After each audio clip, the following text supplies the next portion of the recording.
Welcome back to the Brinx Hearse podcast. This is our WrestleMania 40 review. Spectacular. We're going to analyze everything that happened at WrestleMania, 2 nights of WrestleMania, the Raw after WrestleMania. Yes. And Mikey, quite frankly, this record-shattering WrestleMania, the early reviews are calling it one of the greatest of all time. And much thanks to this glorious boy right here. But I got to ask you, was this, in your opinion, so far, your favorite WrestleMania? Look, I don't want to be that guy. I don't want to be that guy. I don't want to be either, but it fucking is to me. Yeah, I mean, like, I'm not gonna act like some wrestling historian who's seen them all. I'm not. No. But I cannot imagine one with this many good matches, this many intricately put together and satisfying storylines. Yeah, I think like just overall, like cards wise, like how everything played out. I mean, like the highs are the highest of highs I think I've seen in a long time. You know, it's funny. Yeah. Our first video we talked about the WWE. One of the topics was where it lost us. And yeah. I look at us now. But anyway. Yeah, and it fully got us back. Yeah. I'm like a lot of people. Fucking I'm just enveloped right now. But yeah. I think looking at the cards as a whole, the highs are the highest of highs. And it doesn't really get low. It's mid to high. I can't really think of a bad match other than one that it wasn't a bad match, it was just a disappointment just based on how, the circumstances. Yeah. The worst thing you could say is like a little disappointment or underwhelming when we expected a little bit more. But there were no matches where it's like you go in like this kind of suck and then it does suck. There was nothing even close to that. No. I might have to turn myself. I think I'm a little loud. Okay. Yeah, I think could there have been more consistent WrestleManias? Probably, but when you have like such peaks, it's like nothing matters. And the peak was over 2 nights as well, where some obviously only have the advantage of being one. So the volume of this one too, while still being such high quality, this is probably there's a lot jam packed in there that just everything works really well. Yeah. All right, we got quite a card to run down. We're gonna run through damn near everything. This may be our longest video. You know what? It deserves it though. It deserves it. Yeah, it fucking does. Yeah, it fucking does. Okay, I'm so excited to talk about it. Let's go. What we got in that first match, Mikey? Tell me. So we're just gonna go chronological order here. We're starting off with Rhea Becky. I think we've said it before. If the tag team match did not exist, the Rock, Roman, Cody, Seth, this could very well main event night 1. Yeah, even more so than Rollins McIntyre, which I think everyone was excited for. Yeah, but I think people were just excited for Becky and Rhea. Yeah, because I guess your next best match of the night goes to to the first match because it's supposed to get everyone on their feet and stuff.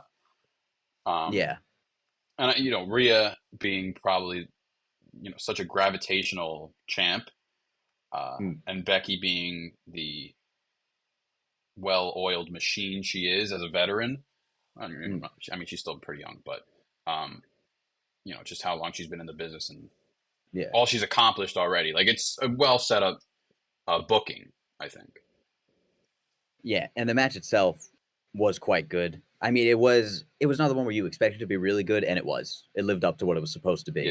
Yeah. And I think especially, like you said, get people on their feet right away, and Rhea retaining makes sense. So, like, give them a good match. You don't throw a title change at them right away, like night 1 first match, because that kind of, I don't know, it kind of makes everything a little too chaotic if you do that. Yeah, that's a good point. No, with Rhea, with her run as champ, it makes sense for her to keep it, especially for like the Judgment Day's sake, to keep that belt in the Judgment Day.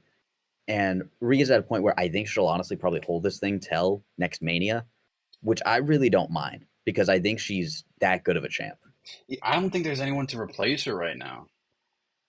Like I think like Becky is great. I think Bianca Belair is more than likely going to be the one to ascend to the point where she faces her at next Mania. Yeah, she's very But good. Like, is that going to happen at SummerSlam? Even that seems a little too soon if they're going to take the belt off her then. Yeah. But she's so good at it right now. And I mean, not just at the top of their game, but has so much heat that it was just the right decision. And Becky Lynch doesn't need it right now, obviously. No. Yeah. I think she was So just the name you throw on there to give it some more excitement. Yeah. So it was similar to, I don't want to call it like some of Undertaker's matches, but some of Undertaker's WrestleMania matches, it was just when he was having the streak, you knew he was going to win, but like, who can he have a great match with? Yeah. And this was kind of like that. You knew she was going to retain. But I mean, overall, really good way to start the show. And it was just a really good match. Yeah, I agree. I think, just a side note, I think like story-wise, it could have been given more leverage. Like, it could have been focused on a lot more, like during just like the road to WrestleMania. But they got very sidetracked. But it was still just a great starting point for Mania. You know, like, I think Rhea got a bigger showcase this past Elimination Chamber, considering he was in Australia, so she really got her big moment and pop there. So Mania was kind of just, a crowd pleaser. Yeah, the icing on the cake. Yes. Any hoodles? I might have to say this next one, Gunther v. Sami Zayn. I think this might be one of my favorites in night one. This was a really good match. And we said this in our preview. We were like, this has potential to be the best one, just because considering who's in it. Sami Zayn, we know how good he is. And then the ring general. I think we were both very surprised Sami won, though, correct? Very, very surprised. Because I told you this, but, I think we all went in there saying, Gunther's reign's going to continue and whatever. And then there was a point in the match where Sami hits a haluva kick. Haluva. And he gets a 2 count. But the tone of the match kind of really shifted from that point on, where it's like it got me out of my seat. Like, oh my God, like Sami might win this. Yeah. In the lead up to the match where they show him like talking to that guy who trained him, I think it was Chad Gable, and then he meets Kevin Owens in the tunnel, and then he walks out. I was like, oh, they're really like hyping him up like he's gonna win this. Yeah, like I was really which I didn't expect. And I will say one thing that is bothering me a little bit about this is a lot of people are like, oh, like especially Michael Cole was like, oh, Sami did it. But then they're like, this is the 4th time he's won the IC. Yes. It's like, it's not like this is the first belt he's ever won. But I mean, it does make some sense to me, because if Gunther is going to lose the belt, it has to be to someone who is legit. Sami Zayn is legit. He's been around a while. I was just surprised. I don't know. It just didn't seem like the time or the place that I expected it to happen. I'm not saying it's bad that it happened, but it definitely it was not expected at all. Like I said, I think, like I said last episode about that we spoke on, we all knew Gunther was going to either vacate the title or lose the title. I thought it was most likely vacate. And it would end up in Sami's hands at some point, just not here. But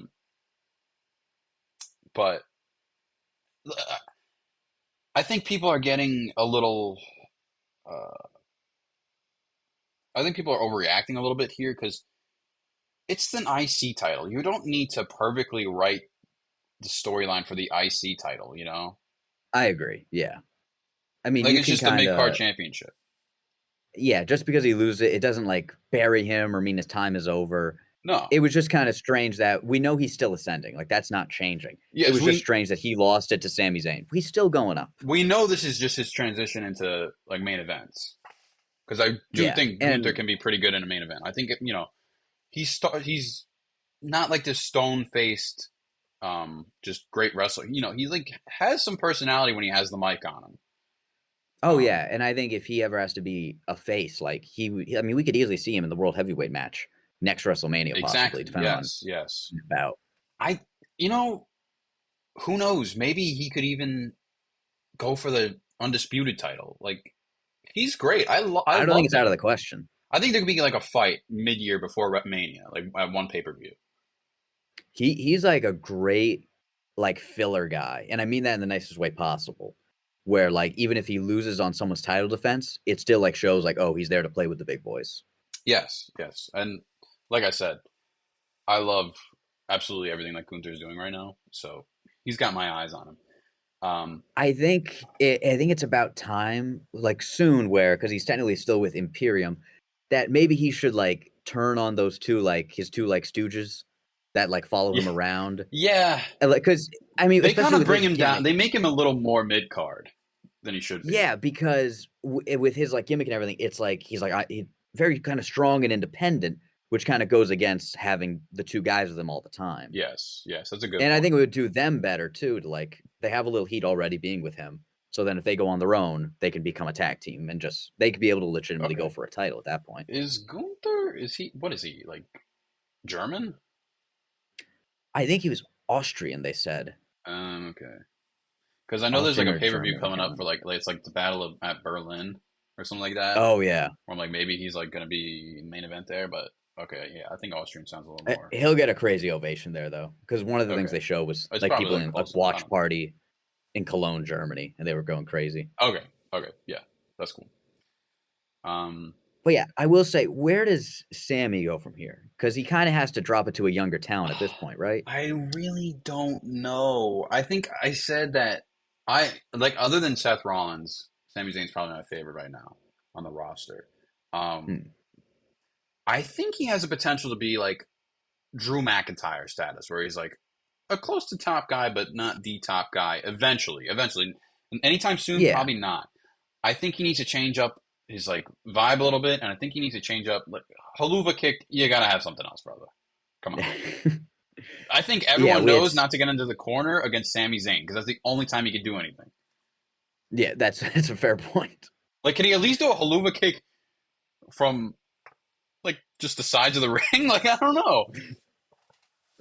I feel like I don't know if he has like a really good submission move, but he has that kind of vibe of like, especially guys who their gimmick is like really good wrestler. Yeah, like that fits with him if he has like a crazy submission move. Okay. Yeah, but pretty cool. I mean, he's a guy who, like, it's cool that he has it. He's going to be a good IC champion, no doubt about it. I don't think anybody really expects him to be IC champ by next Mania, though, right? No, I think it'll be a fairly short reign, like at the next pay-per-view. Which is okay. So Sammy's not going to be the type of guy to lose the title at like a Raw or SmackDown. I forget what brand he's on, but yeah, which it'll I be don't mind. A lower pay-per-view. Sorry, go ahead. Yeah, which I don't mind it if he loses the title to Jay or Dominic Mysterio, just to give them a little heat and move the belt around. Yeah. I think Jay would be. I don't know. I actually think Jay's a little too big for that. Yeah, he might be at this point. He's in a weird spot. He's in that weird spot where we'll get to him later, but yeah, he's been at the heights, but he still doesn't have that kind of heat individually. So yeah. But yeah, we'll get to them. Overall, Gunther Sammy, great match, like we all thought. Loved it. So much fun. Yes, and a shocker. It was the first shocker of the night. Yes, I was. Once that hit, I was like, "Oh, shit might happen here." Yeah, because how long was Gunther champ? Did they say it was like almost 666 days after that loss? That's crazy. Almost 2 years. But it's ridiculous. It's the IC title. I don't need a long reign. Said it's that. Yeah, we said that to begin with. We were like, it's kind of weird. They're like the longest IC title reign. It's like that's not what the belt's for, though. If you're the IC champ for 2 years, you shouldn't be moving on to bigger things. I think it's an interesting way, though, for them to kind of like pipeline some guy from mid card to main card just from a long title reign with the IC. That's fair. He with the belt that long, he did go from probably like, oh, the guy might be able to win IC to, oh, the guy can legitimately go for one of the top belts now. Precisely. Why don't you take this one away? Because I think this was your favorite match. This is one of my favorite matches. I thought this match was fantastic. It was the 6-team tag team match, which when we first heard about it, I was like, this is going to be complete chaos. Like, I think this match is going to be a mess. I thought they kept it like fairly under control. Like, it was chaos in a good way, though. It was controlled chaos. And how they got creative with the tables, ladders, and chairs. There were lots of great moves. And the right team won. Let's be honest. Yes. Now the SmackDown titles, I don't really care. I I really don't don't care. mind I'll be the perfectly honest pick with you. for A-Town Down Under or whatever they call themselves. Yeah, I'm cool with it. Like as far as them or like any of the other teams, like sure, fine. But first of all, I was a little surprised that Judgment Day lost the belts. I Part of me didn't felt think like they they were were. definitely going to retain. I thought they were going to retain at least one of them. Yeah, yeah, exactly. Yeah, Because you knew that the fact that the terms were both brand belts are going to be on separate things, you knew that they're going to set up a split in some way. yeah. Which I think it's the So right move for a tag team. Like the tag team championships, you got to split that shit. yeah, I don't mind that at all. But my thought process watching the match was, at one point, R-Truth was alone in the ring, and he does a few moves, and then he wins by pinfall. He gets the 3 count, which he counts himself, but then a second time, he climbs the ladder for a little bit and then stops. And then another time, he's alone in the ring, and everyone's going crazy. People are like, "Yes, please, Truth." And then he gets knocked off. And then a third time, he's alone in the ring and starts climbing the ladder. And I was like, they're not going to do it to him 3 times in a row. I think he's actually going to win this. And everyone's favorite, R-Truth, pulled down the titles for the Awesome Truth, which is just an awesome little full circle moment. Because it's also 2 guys who deserve it with R-Truth and Miz. Because I think they said R-Truth has never won anything at WrestleMania. I don't know if he's ever had a WrestleMania match, they said. Oh, I know he didn't have I a could win be, at WrestleMania. yeah, I could be wrong with that. And The Miz is a guy who I used to hate. I thought his gimmick was stupid, but I have grown to really respect him as someone who has really made that gimmick work for 10, 15 years, and it really shouldn't have. I think they're both veterans that still bring a lot to the table, and they deserve something. Yeah, without a doubt. So Like they haven't overstayed their welcomes at all yet. Yeah.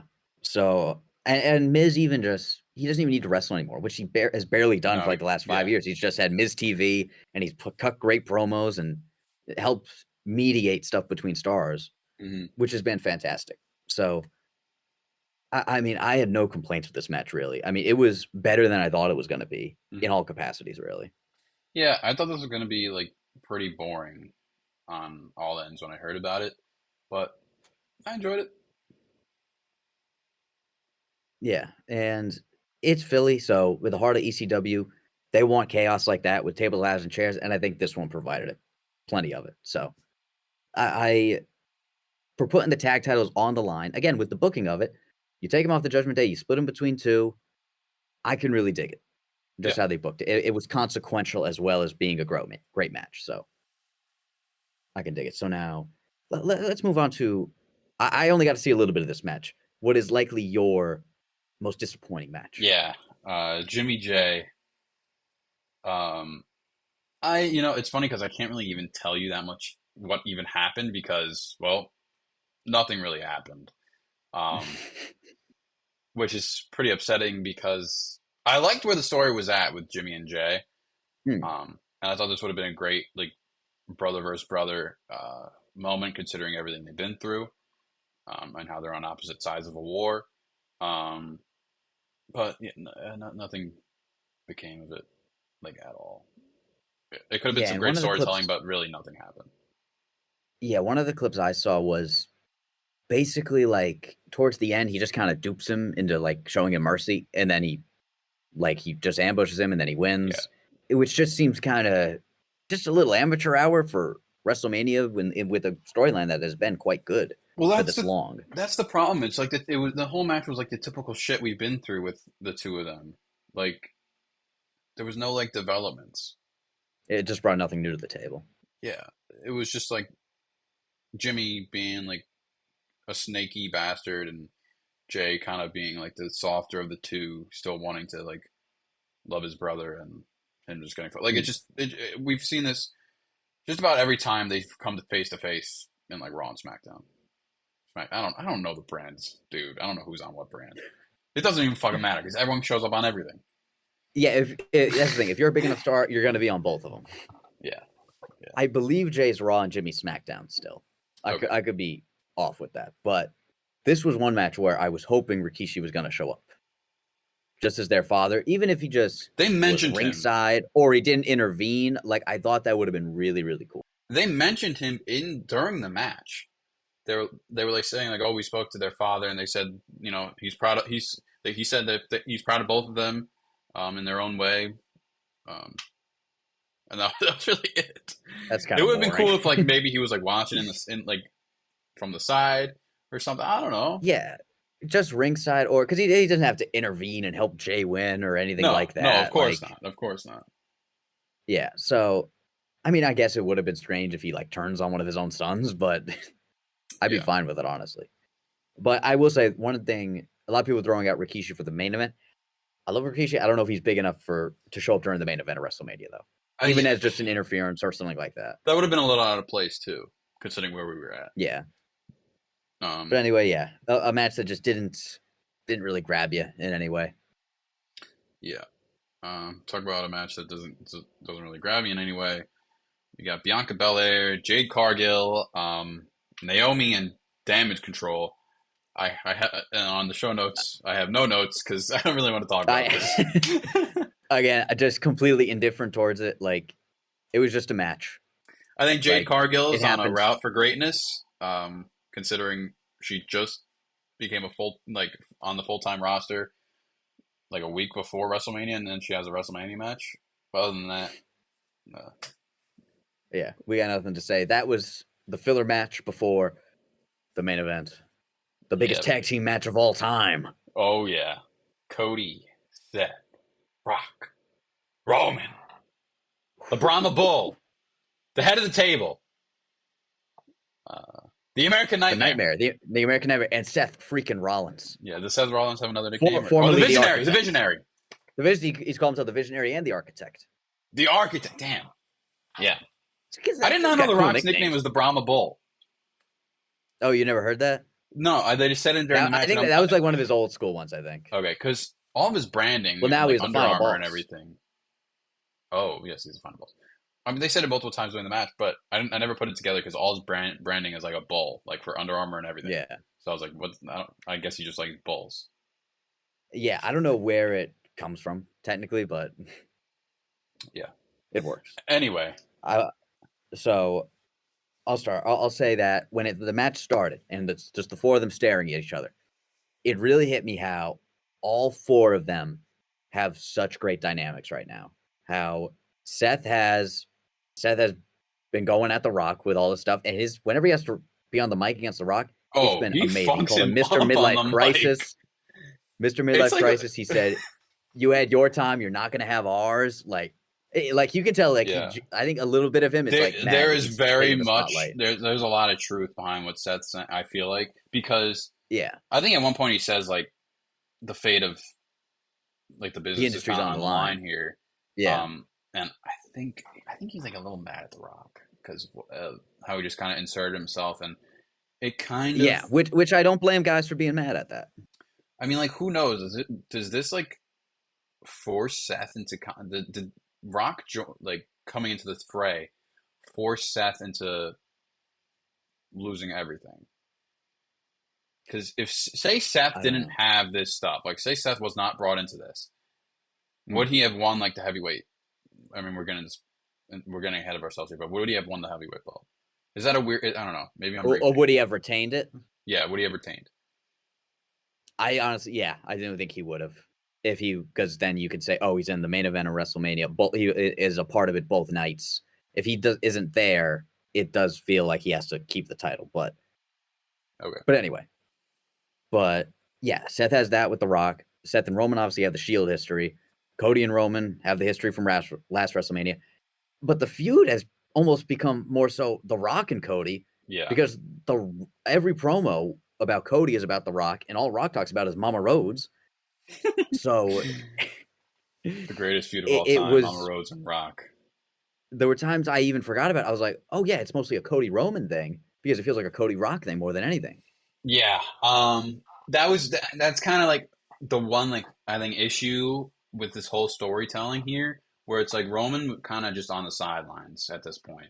Rock was kind of just doing his thing. I mean, Rock tore it up with promo wise. He still got it. But Roman should have been a little more vocal. I also think Roman, like if this whole Rock and Roman thing was going, or Rock and Cody thing was going on, I think Roman and Seth could have had some great great banter against one another. Oh yeah, Like just leading up to this, just to add some more levels. Yeah, but that's the great thing is there are so many layers to it, and I get that. Oh, what was I about to say? I think one thing with I understand Rock taking obviously more on the mic because he's obviously a hell of a lot more skilled than Roman is on the mic and a little bit Oh more yeah, charismatic. yeah. But I think part of it was also that we had Roman Cody last year, so they tried to make this as unlike the build-up last year. Oh, okay, yeah, yeah. I like that. I like So, that. and obviously by inserting 2 other people into the main event and make it basically you knew both nights were not going to be involving 2 people. They Mm-hmm. were going to be involving all kinds of interference and not just the tag team. So, but the match itself now, what did you see out there from The Rock? Man, Rocky still got it. Man, he was He good. he surprised me. I'm saying he's the best of the match. I'm saying he's the best of the match. I don't think you're wrong. He Like took some. because He took probably the hardest bumps. he took the rock bottom through the table from Cody. Yeah, he got speared by Roman, which might Yeah, he got slice a speared man by in Roman, half. which The Rock sold brilliantly. Yeah, he did. He It was did. like he got shot. I think he took a Cody cutter. Um, he took a Yeah, curb he took a stomp. Cody cutter or a crossroads or something. Yeah, he took a curve. He took a He pedigree. He actually got beat committed. up, man. Yeah, he took a pedigree too. Like, and at no point did he look tired or hurt. Like I was worried about for a guy who's 52 or whatever, and a guy who hadn't wrestled in 11 years. I think they had Mm, said it was. I was pleasantly surprised at how good he was and the length of the match as well. yeah. It. I don't know what the actual runtime was, but yeah, it filled up a really good chunk. And there was one point where I asked you like, does this work better as a tornado tag team where it's like instead of just having to tag in, you're just all out there. Um, and then it goes like for a good few minutes. It's like just your basic tag team, and then they go off the rails, and that's kind of what it was. Just like them um, on the side of the ring, you know, with 2 fights. Seth Rock for some time, and Cody Roman. It it all filled in time really well and keeping everything Yeah. fresh. Yeah, I liked how creative they got with it with Seth and Rock going out into the crowd. Cody and Roman were fighting up near the top of the stage for a good chunk of the match. And then they go back, they go through the table and everything. And it does, like you said, it helps pad the match so that they're not just going in the ring, going in the ring. And by mid-match, 3/4 through, it gets stale, and then you can feel the ending coming on. Yeah. That way they get back to the match and it all feels like gravy, how much more they're actually doing in there. And I mean, like we said, there's so many memorable moments. The double pedigree, he speared the Rock, Cody rock bottomed and through a table. It was phenomenal. Mm-hmm. Um, I also like how, Rock, like we said, Rock Cody was the main majority of the beef at this point. Mm. And I think I said to you, like, I think it's Rock that's got to do the finish. I mean, we both figured that it was going to be Bloodline Rules night 2. Yeah. So I'm And like, that if The Rock is coming back, he's not going to come back and lose a match. no, yeah, absolutely not. Although he showed a lot of devotion to the business. Like He he did. showed a good balance of being who he is and giving back. Yeah, because I said to you a couple minutes in, I was like, I wonder if The Rock's going to take a single bump tonight. And he did. He took like 5, which Yeah, I did not see coming. yeah, he did a good job. I will say there was the move. I forget what it was, but it was on at like the base of the stage right before they got to the ring. There was some move where Seth he did something, and this is where he first started to grab his knee, and he like started hitting the ground and hitting his head on the ground, and I was like, I think he genuinely hurt himself, which I do Yeah, think kind he of. did. Yeah, he was kind of thrashing out of frustration. Um, yeah, I think so Which too. I mean, again, a trooper. He finished the match, and he even wrestled the next day, which we'll get to. But if for that to happen and it not derail everything is very impressive, but still unfortunate. Yeah, um, I mean, I wouldn't say I'm concerned for him because I do think it's not even going to be addressed because he's going to be going on a good break from. It's assumed that for a good amount of time. So I think you're just going to heal up, not even let anyone know. Yeah, and right after Mania, like, you can get away with pretty much everybody who doesn't have a belt can get away with not showing their face for a while. Yeah, good point. But overall, it was a fantastic match. Do you have any final thoughts before we move on to night 2? I will say, like I said, I thought Rock was going to get the finish, but just because of the beef. But I don't think their beef is finished here, Cody and Rock. No, it is not. And I think we get a little more of that last night at Raw, but I think there's more to be hashed out. I don't think this. It just felt like it built up so much that it couldn't just end here. Yeah, like, it has to be a little more personal between them. Yeah, because I think probably everybody was surprised how good that beef was escalating and how, like, on both ends, how they were going back and forth. And like I said, people almost forgot about Roman, who is in a rematch against a guy he fought last Mania who's had the belt for 4 years, so everyone's still expecting to lose it. But Cody and Cody and Rock is the most interesting dynamic still. I think it's because this whole story has grown much greater than just Cody Roman. It's not just Cody Roman. It's just the fact that they're the two. Roman's the champion, and Cody needs to finish his story. It's just who's there at the time. Yeah, and night 2, it damn near grew into good versus evil. Yes. Closing. Night 1 was pretty fantastic all around. So yeah. I think it's a good segue to night 2 here. And I mean, for us to say, let's say there was no night 2, this night 1 would still be a top tier WrestleMania. Yeah, it would. I think if it was just Cody Rock, that would have been a fine, just like, when they used to do one-day WrestleManias, that would have been fine to just close that off. Or, close off. Maybe you can have, like, SummerSlam or something like that, too. But, yeah, I'm so much fun. All right. Shall we move on to night 2? The biggest day in wrestling. Yeah, it almost, Go on. I'll keep my lips. I was going to say, you go. I was about to go into the match. Oh, okay. It almost felt like you wake up that morning, it's like, this is it, man. Yeah. It all comes down here. It was such a big day. I know. I was feeling the same. We even texted each other the day before. We're like, oh, it's WrestleMania Eve, baby. Oh, my gosh. You knew something, such big things were coming. That's the thing, especially a day where no matter what happens, it's going to be huge. It's going to be historical. And especially when we knew belts are probably changing hands, it even upped our excitement even more. Yeah, and I was thinking to myself, like, what would WrestleMania look like to me if it's just obvious that, like, Roman was retaining? Like, I think that would be very uninteresting. Yeah, and that's the problem with. I remember I watched the Royal Rumble last year. I think it's the one where Sami Zayn turned on Roman, and the main event was Roman Reigns versus Kevin Owens. And I watched the Rumble, and I was intrigued, and Cody won last year. And then it gets to Kevin Owens Roman, and I'm like, I don't even want to watch this match. Like, I know it's going to be a good match, but I obviously know the outcome. Like, I did watch because I knew the Sami Zayn dynamic, and he could possibly turn that night. Yeah. But it got to that point of kind of stale where you knew Roman was going to retain. And thankfully, this was finally a point where it's like, oh, it's not guaranteed. Yeah, I think,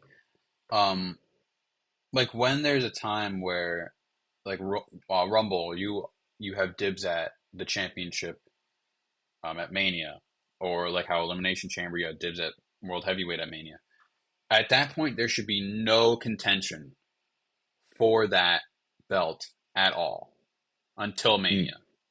Like, the Kevin Owens Roman thing should not have happened.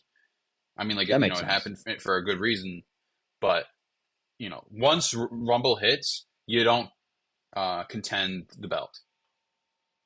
Because it's just weird, because it's like, this guy, he's challenging Roman, but then say, like, Kevin Owens just won. What? Yeah. Like, everyone knows Kevin Owens not going to win. Yeah. And it's also weird when they wrestle period sometimes in between these, because like we've seen like the last few like nights. The night before Jimmy and Jay, Jay wrestled Solo Sikoa, which first of all just seems like a bit of a like risk, just like health wise. You're always risking it, but the night before the biggest WrestleMania ever especially felt like a risk. And it's just like there's no more story to go through here. It felt like they obviously did more stuff by tying in other Bloodline and I didn't even Cody watch Rhodes it. stuff, I but wasn't even interested. it was just unnecessary is the thing. Yeah. It just reinforced stuff we already knew. But anyway, night 2, I was able to watch the highlights of this match. I got to watch the final few seconds of it live. We got Drew and Seth. Ryan, tell me your experience. Let me explain. Okay. My experience watching this match. I was late to it. I was finishing some stuff up, and then I FaceTime Mikey, who was graciously going to point his iPad at the TV for me to watch WrestleMania. And I FaceTime him, and he goes, "Where you been? It's been a great match." And then he pointed at the TV, and he goes, "It's 50-50 right now. It's just about anybody's match." At that exact moment, Drew McIntyre pinned Seth Rollins 1, 2, 3.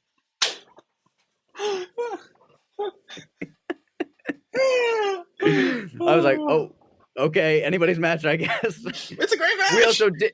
It's a great match. We also didn't expect Drew to win. No. Which also made it even more surprising at that moment where I tuned in and then 1, 2, 3, Drew McIntyre is your new World Heavyweight Champion. Yeah. However, review this match for me. Because you were able to see the whole thing. I only watched the highlights later. Okay, yeah. So I think going into this, even though the closer it came, it got a little more clear that Drew might be taking this one. But going into it, looking at the cards, it's like this is the one that can go either the most either way. Like it's the most 50-50 out of any title match on the cards. So it was exciting, considering also it's the first time this new championship is being contended in Mania. And, there's kind of like the narrative. You're going into it, there's like this narrative of Seth being a little beat up from the Brahma Bull. And now, like after watching the tag team match, it's like it might also be like an actual injury type deal. Yeah. And who knows? Because said he tore his meniscus in like January and he's wrestling in WrestleMania. Yeah. I think he said he was cleared like maybe like 3 weeks ago. Too soon. I mean, I'm happy he wrestled. I still want it. I would still say put that risk. That risk is worth it. Yeah. But pay the price. I don't think it helps that his finisher, the curb stomp, is just him jamming that knee onto someone's head. That's a very good point. Yeah. Because it's just a very awkward, just like your leg just going straight down. I don't know. It does not look so. So anyway, so right out of the gate, match starts, and Drew hits a Claymore, and then he pins him. And when that happened, I was like, no way it's about to end in 10 seconds. There's no way this is about to be a blowout. Luckily, he kicks out. But it was at that point, it was quite clear that Drew was probably going to be walking away. But it was still 50-50 regardless. Still anyone's match here. Just considering both characters. Just Seth does such amazing things for a title. Just who he is. But also there's like this Drew Punk beef brewing. And I think they want to just use that as leverage to give Punk the belt off of Drew. I wonder if they do a triple threat. Seth, Drew, Punk. I don't know. I don't know if even Seth's in the picture for this anymore. That's fair. And the Drew, that's a good point the Drew Punk feud right now it's pretty good. Like they're back and forth. I like a lot. I didn't know I would like it that much. Yeah, because it seems like it's very odd pairing, but I've liked Drew's promos against him, and CM Punk seems having fun just fucking around. Yeah, CM Punk's he was so much fun during the match. He was a great commentator.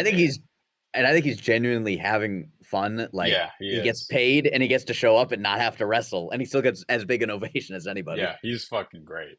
And he was also getting annoyed by Pat McAfee, so that made me smile.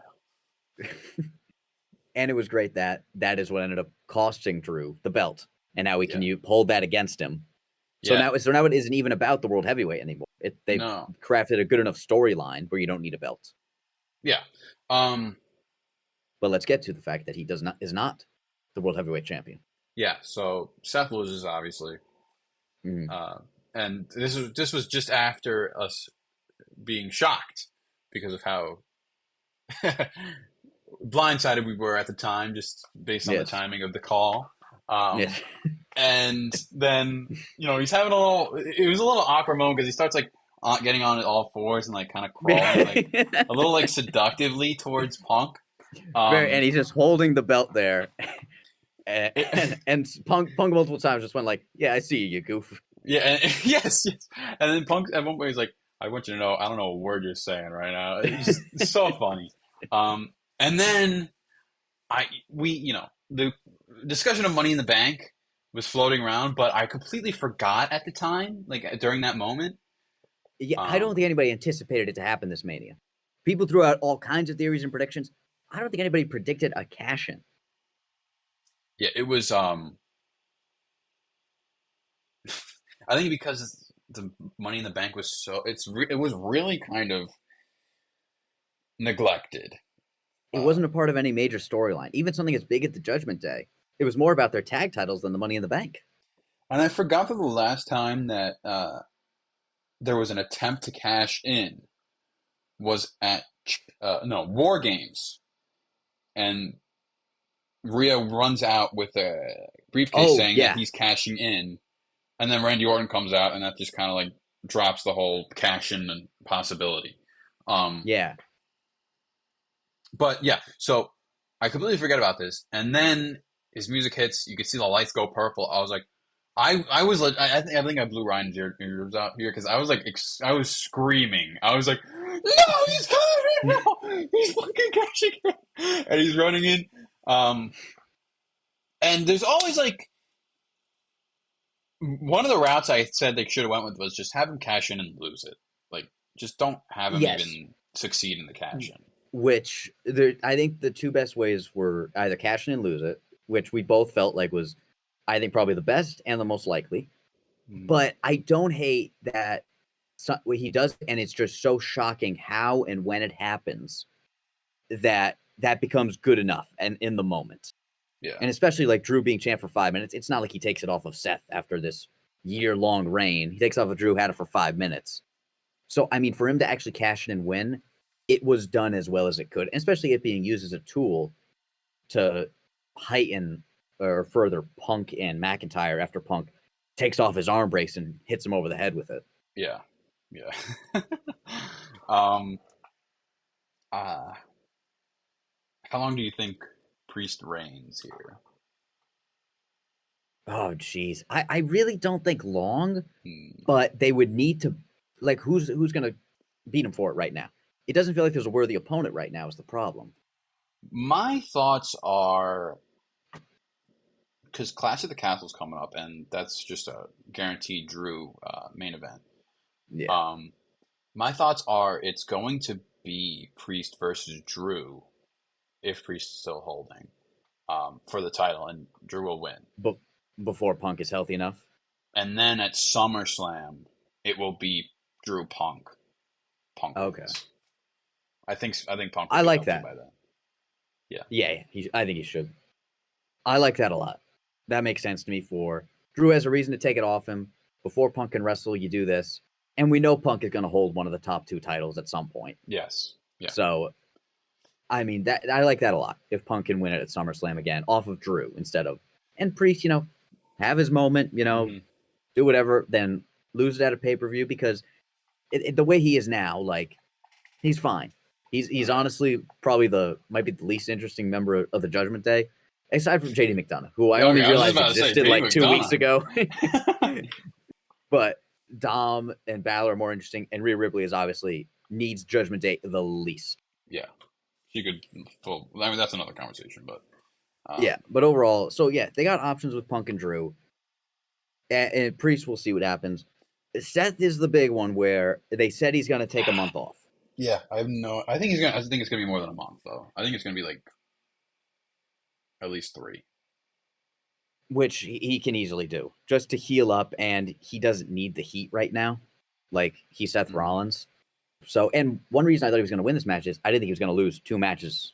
I think we, like, basically, we said no one's going hours. 0-2. No one's going 0-2 of the big 4. And then he did go 0-2, which in hindsight, though, like, all he did was get his ass kicked all weekend. In hindsight, I feel like... But he helped. He played a big role, and he played his role He played a huge role in the main storyline. So he doesn't look like a loser. At the end of the day, I'm like... Because at first I thought, like, it's going to bury him too much, and I even said that multiple times, but then I'm like, he's Seth Rollins. Yeah, can you bury Seth Rollins? It doesn't matter. You can't. Like, he's going to be fine. Like, especially seeing it live happen and everything, I was like, no, he's Seth Rollins. He's going to be fine. Like, he's lost the title before. He's won titles before. Before we know it, he's going to be back, and he's going to be fighting Randy Orton in main events or something crazy. Like, he'll be back before you know it. And you can't. He's a guy you just can't stop. He's going to be at the top. He's been at the top of the company for like 10 years now, practically, as their number 1 or number 2 guy. So, like, I really shouldn't worry about him. And he was a trooper, man, with everything that happened this weekend. Yeah. But yeah, a very interesting match, which spawned a lot of different dynamics. A lot of narratives here, which I didn't expect.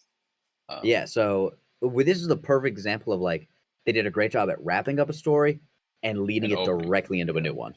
Yeah, I think I said SummerSlam for Drew and Punk, but Punk's first promo after he got hurt, it was just like whole thing about him wanting to wrestle at WrestleMania and main event at WrestleMania.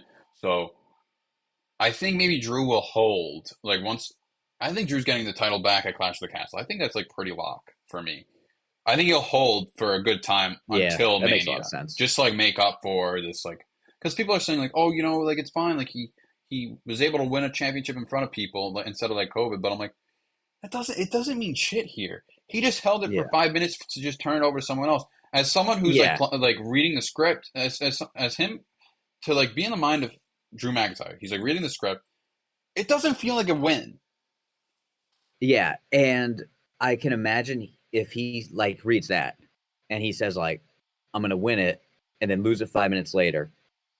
In return, give me, I win it back in my home country. Yes.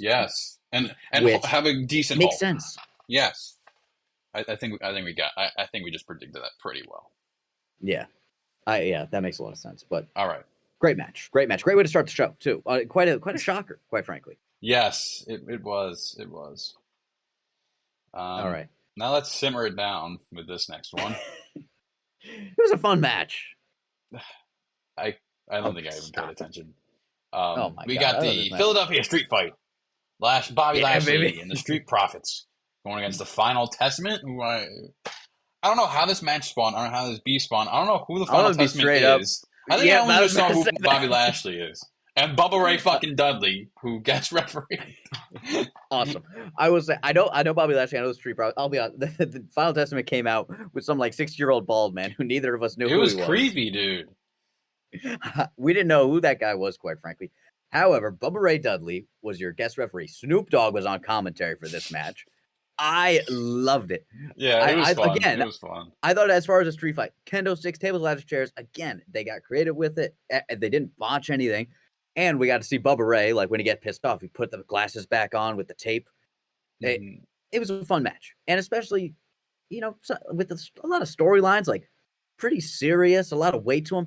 This was a good, fun match. Yeah, that's a good point. It was fun. Yeah. So I mean, the first one had night one had the R-Truth winning. This one had this fun street fight. So I think this is another thing that helps these Manias. They're pretty well balanced. Mm-hmm. Whereas I remember it was like I saw a thing from it was like 99 or 2000. The card for WrestleMania, there was one singles match. Everything else was like tag team or like 3v3, like kind of a mess, quite frankly. Yeah, just like bullshit. But it was a fun match. Do you have any other thing to say before we get to? No, I don't got anything. All right, then we have Mr. Knight, or Mr. LA, excuse me. Mr. LA, the megastar. Mr. LA, as one fan was saying, Mr. LA, AJ Styles. I would say that behind Jimmy J, this was also a disappointing one, but I wouldn't even say it's disappointing because I didn't expect much from it. It's just the fact that I don't know. It was a weird match. I think it did feel a little weird because I think it was rushed. It felt like it didn't deserve the time that it should have been with two guys who are really, really good wrestlers. I think one problem with it was, like, one, it was obviously rushed. There was no belts on the line, so the whole feud had kind of a strange kind of feeling to it when everyone kind of felt like LA Knight has been elevating. He should be going after the IC or at least like the US at this point. But the other storylines were good, so I'm not saying like they made a mistake by not putting LA Knight in one of those matches. But the more I watched the highlights again after watching the match, and like it's two pros going at it. Like it's really, really good. The problem is it is a little what you expect, a little rushed, and then it just kind of ends. LA Knight wins as we expected. So there wasn't enough pizzazz to it. There wasn't enough sauce on it. But it was still a good match. Like, my problem is here, you have LA Knight, who is, I think, behind Cody Rhodes, the most over guy. I would have said it's LA Knight, but I think after this, Cody Rhodes is the most over guy. This guy might be the most over guy in the history of wrestling right now. I think so. Right now, like, it's peak. Yeah, anyway. This dude can't walk down the street right now. You have LA Knight, one of the most over guys right now. You need to have something bigger for him. I mean, like this, it could have still been very well against AJ Styles, but have a better match. Have like something with more weight. Like write the story a little more. Pay attention. Pay a little more attention to the story. You know, it was kind of just like the fact that they had that feudish thing between Knight, Styles, Orton, and then Reigns for Rumble. Obviously, Reigns was out for this any kind of feud because of Cody. Orton went to go with feud with. I mean, he kind of feuds with KO and then with Logan Paul. So then it's just like these two guys. Well, I guess we'll be mad at each other since everyone else is gone. Yeah, that's exactly how it felt. So, also, side note, I told you that one of my favorite things about WrestleMania are the cool entrances. These two just walked out like it was the first segment of SmackDown. I was like, "What the hell is this?" Like AJ Styles isn't like a flashy guy, so if he just comes out, sure. Yeah. But LA Knight deserves a lot. They should have broke the bank for this dude. He should have came out in like a full knight's armor or like rode in like a fucking horse or something like that. When I tell you that one of the reasons I have gotten so much more into wrestling over the last year and a half or so, it is just as much LA Knight as it is Cody Rhodes. Straight up.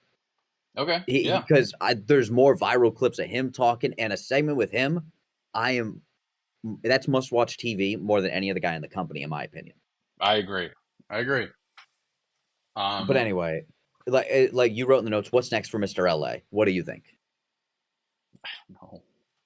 The only way is up, but like, what title can he go after? I mean, I think him and Logan Paul could have a great feud. I really do.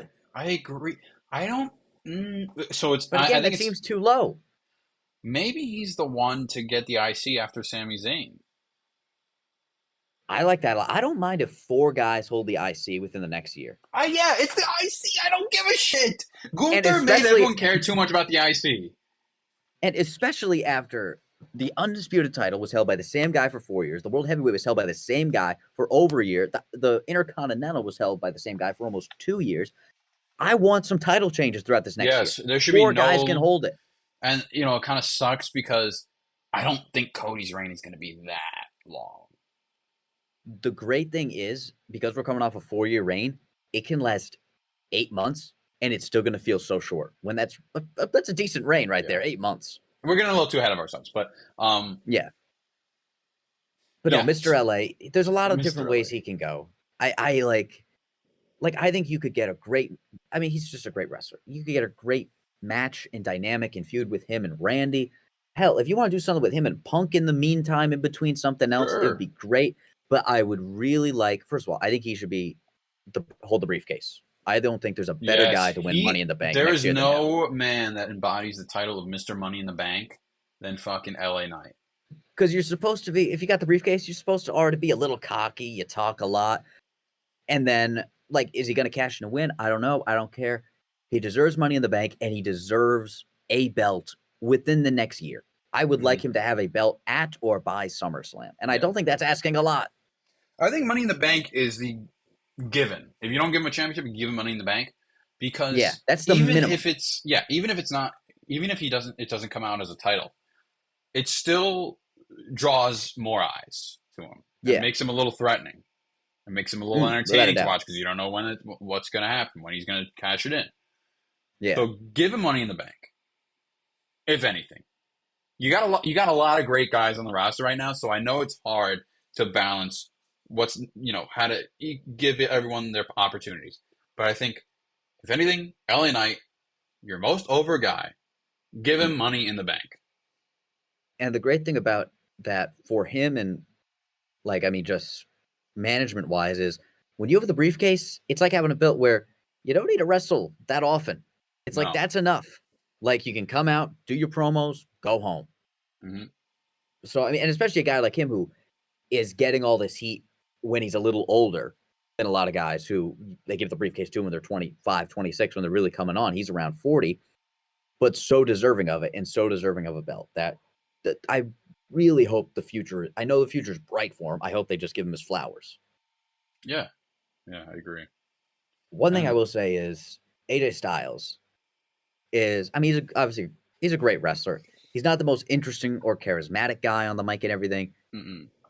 Phenomenal in the ring. He is the phenomenal one, is his whole gimmick. I will say, I don't know what they have for him. I think his time has run out. Like, I remember when Edge left the company, like within the last 6-7 months or whatever it was, they said, "Why'd you leave WWE?" And he just said, like, they didn't have anything for me, really. They didn't have any storylines to really put him in. He didn't have a place anymore. And I'm afraid that's kind of where AJ Styles is right now. Yeah. A guy, it's better to happen to a guy who's older than, who's been around and he's held the title at least once or twice. Yeah. I know he did. He's done enough to just leave and be okay. Yeah, and even if he just goes to AEW, he'll still be surrounded by guys he knows and good talent. Yeah. But he's in quite an awkward spot right now. I said, there's way too many guys on this roster that have a lot of momentum. Yeah, but you kind of just don't know where to put everyone. Yeah, it's a good problem to have. Yeah, of course. Yeah, but if you had to choose between giving LA Knight his spot or AJ Styles, you give it to LA Knight. Yeah, AJ's had his time. Mr. LA, take center stage, please. Mr. LA, please. Now we got a triple threat match after this. Logan Paul versus Kevin Owens versus Randy Orton. Now, before we get into the match, let's talk about one complaint I think both of us had with this WrestleMania. Okay. Michael, what's that logo up there on the turnbuckle? See, this is the problem. This is a picture now for the rest of the world of seeing Cody's first title, and you have our first world title, and you have fucking Prime littered everywhere. This whole WrestleMania is going to be just shit on by Prime. The turnbuckles are bad enough. It's in the center of the ring for every match. But WWE, they don't even. They're not like the fucking UFC. They don't really have stuff in the center of the ring. It's never anything. You know what else? They don't need to do it. Logan Paul comes out in a fucking Prime truck. There's literally 3 matches where they throw him over the barricade and they're like, "Oh, into the Prime station." The Prime station was fucking ridiculous. It was everywhere. And what made it even more stupid is the first time they knock it over, then some dude goes back and sets all the bottles up again, and then they knock it over again 2 matches later. Oh, this is a side note kind of, but I was just thinking about this, and that kind of just reminded me of when someone goes to the announcement table. Do they just set up another one in between matches? Because I feel like they just respawn. That's a good question. I never even thought about that. Because there's definitely I'm trying to think if I've seen if that happened, and it probably has, where mid match you go through the table, and then it has to happen again later on, because it's never always the last match of the night. And it's always the Spanish commentators match or table. The poor guys, man. And they just left standing there. Always just left standing, no monitor to look at. Yeah, that's what I also think. Like, is it even like functional in any way, or is it just like there to kind of look like it's functional? I think the monitors are real, but like that thing has to be like cardboard, though. Yeah. Oh yeah. Yeah. All right. Anyway. But anyway, this triple threat match. What do you think of it? Well, I only saw the end, so you gotta have to take me away here. I actually did see all of this one. It was a very good match. You have three very good wrestlers. Kevin Owens. I mean, the one problem is that as far as heat goes in the feud, it didn't feel like it just kind of felt like a little bit like LA Knight, AJ Styles. Like, I guess these guys will fight. Which again, when you have wrestlers that are this good, like, sure, fine, go for it. But Randy just felt like he's very much beyond this, and he was having fun during the match. That's why he RKO'd some streamer in a Prime costume. But when I knew it was a triple threat, Randy must be like, this is a fucking joke, because he had to he RKO'd KSI like a couple weeks ago. Yes, It must be like, this is ridiculous.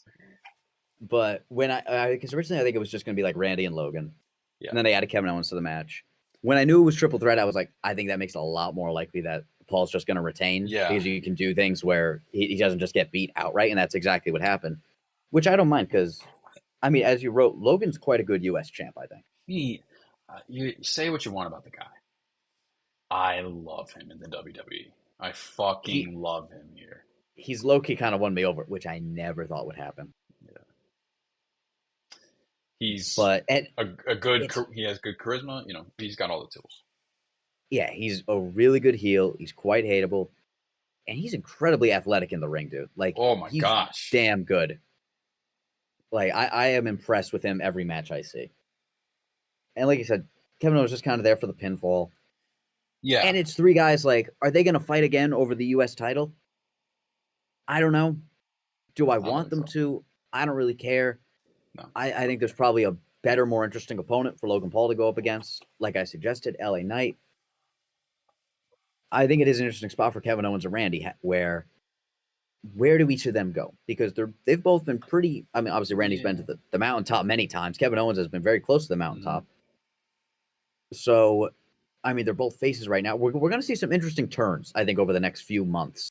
Mm-hmm. Because, I mean, I think we could see Kevin Owens turn and then he's going after Sami Zayn. Or I don't know if we're going to see Randy go full heel again, but I don't think so. I mean, it's a sign of a really good wrestler where they don't even need to like turn anymore. It's just what I am is good enough. I think Randy is in like a spot where he's just kind of giving back to people and like making look. Okay, if you look at the timeline of how everything played out, the Logan Randy thing looked like it was happening, like just Logan Randy, and at that point it was just like, okay, old timer Randy just gonna shut this kid up. Okay. Yeah. Then they announce that SummerSlam is going to be in Ohio, and Logan Paul is now the face of SummerSlam this year. After that, they now announce it's a triple threat with Kevin Owens. So it's just like, let's not make Randy look bad and give him the loss. Let's just have KO there, let him take the fall. Randy doesn't look so bad. Looks like there's going to be a Randy KO feud a little bit in the future. So fuel something, but. Which that's a good filler feud. Yeah. Like you can't always be looking long term. You gotta fill in like middle Raw SmackDowns. So, what was the topic again? What were we talking about? What'd you ask me? The future of like Logan Paul, Kevin Owens, Randy Orton. Yeah. Okay. So yeah, you look at that. Now I think Logan is going to just go up from here. Triple H said at the press conference after night 2 that like he thinks very highly of Logan. He's like, this kid is amazing for only doing it so few times.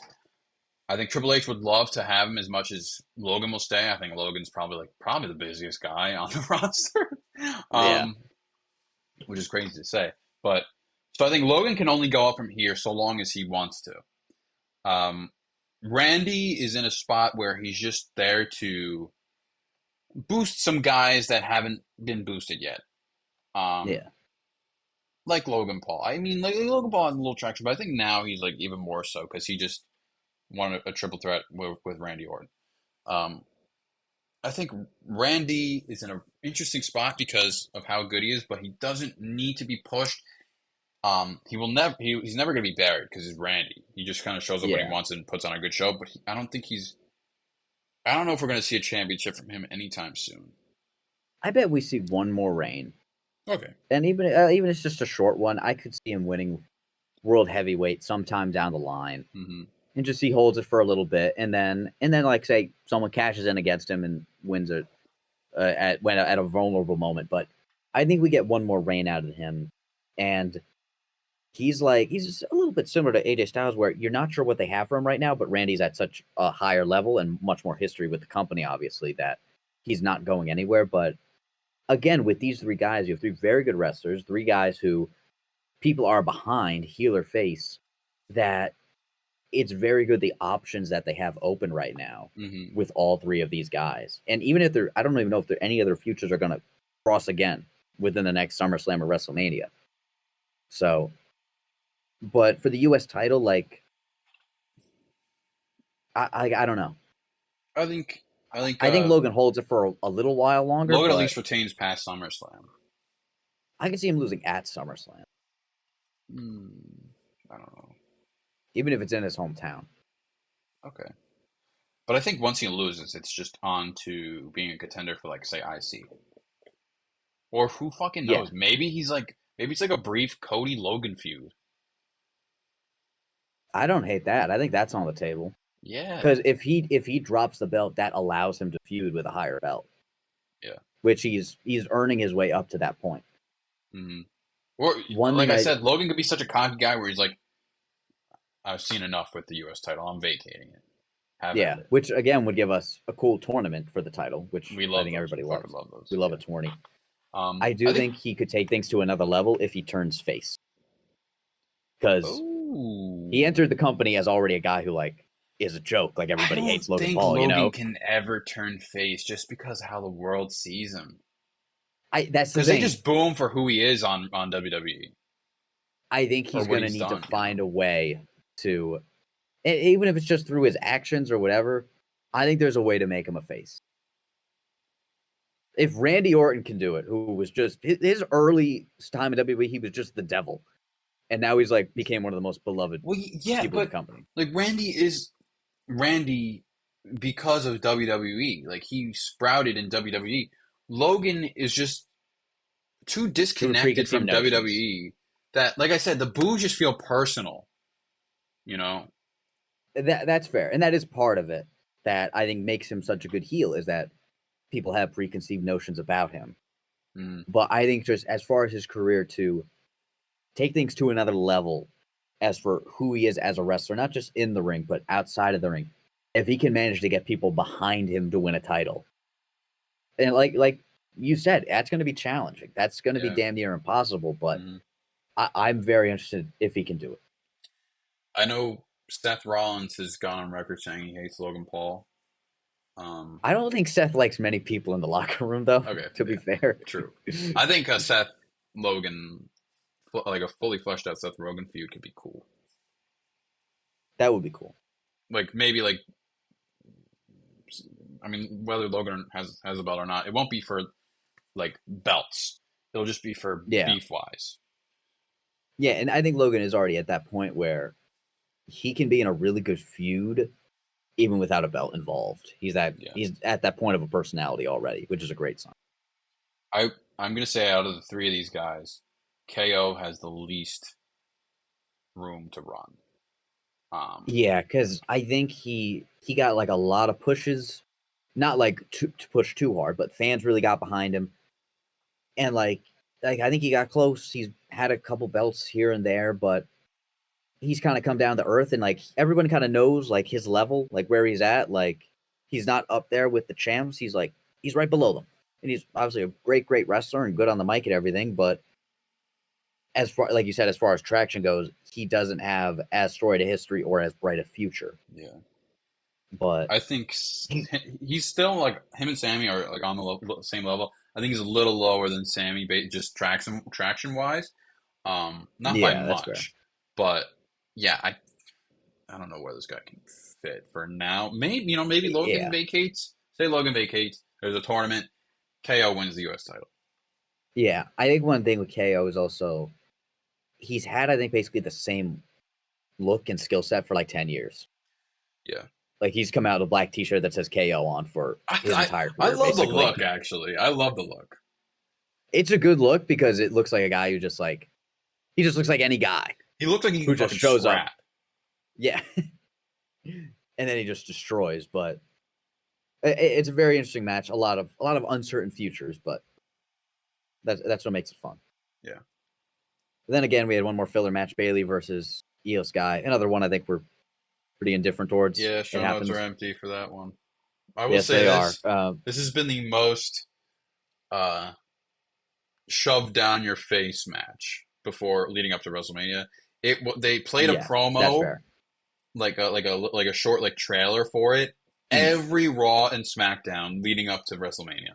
It was so fucking annoying. They should have gave Rhea Becky more spotlight, and just cool down on this one, man. Yeah, and the Rhea Becky stuff, like you said, it wasn't as much Becky stuff. It was a lot of Rhea, which makes sense because she's the top female wrestler in the company. But like, I didn't even get to see enough Becky stuff, and she's legit. So it kind of felt strange. The only thing we saw her punch Dominic Mysterio, like for real, punch Dominic Mysterio. But outside of that, we didn't get as much back and forth. No. Whereas you said they were showing Bayley every single week for a long time, and Bayley's pretty solid and everything.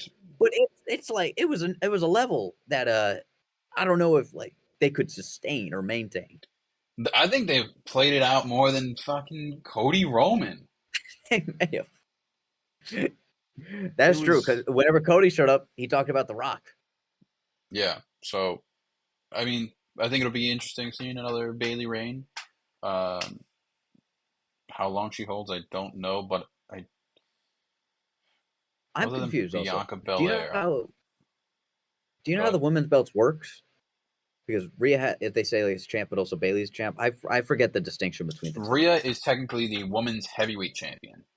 Oh, okay. So Bayley's women's WWE champion. Yeah, and they're both and that's still a brand split too. Oh, okay, gotcha. Because Judgment Day is on. I think Raw, right? I think Raw. Okay. I don't know. And it's also very confusing because this belt that Bayley just won, it did belong on SmackDown, but it's red. See, stuff like that is I don't know. Anyway, we're moving on to a 5-star match. One of the greatest, if not the greatest, WrestleMania main event of all time. This is an all-timer on so many levels. And here's one thing. Like you said it during it. You said this is like Endgame, which it was. Yeah. That was the best comparison that I could think of. Fucking Avengers shit, man. I will also say, as far as the in-ring wrestling, you want to talk about how technically proficient it was and how they timed things out. As far as me, loved it. Good. Fantastic. As far as everything else, though, I couldn't ask for more. No, so, some wrestling snob may say like, oh, well, the in-ring stuff was, I'll give it a 4 out of 5. But if you have a pulse and, you have a inner child in you, this is a 5-star match. Oh, I mean, for one reason only for me, as you might know, it's a 5-star match. But other than that, I think just this shows at its finest long-term storytelling in WWE. Absolutely. And it goes all the way back to fucking Dusty. Yeah. Like, so much context is in this one match. This is why, like... It's like Endgame. There are callbacks to things that happened 10 years ago, 15 years ago. Mm-hmm. Yeah. Nothing is... None of the context was wasted. None of the context was overdone. Everything, was built just so beautifully. Like... I damn near thought fucking, I don't know, the Russo brothers were on this shit. I don't know, these are the guys that did fucking, yeah. I could think about other writers or directors.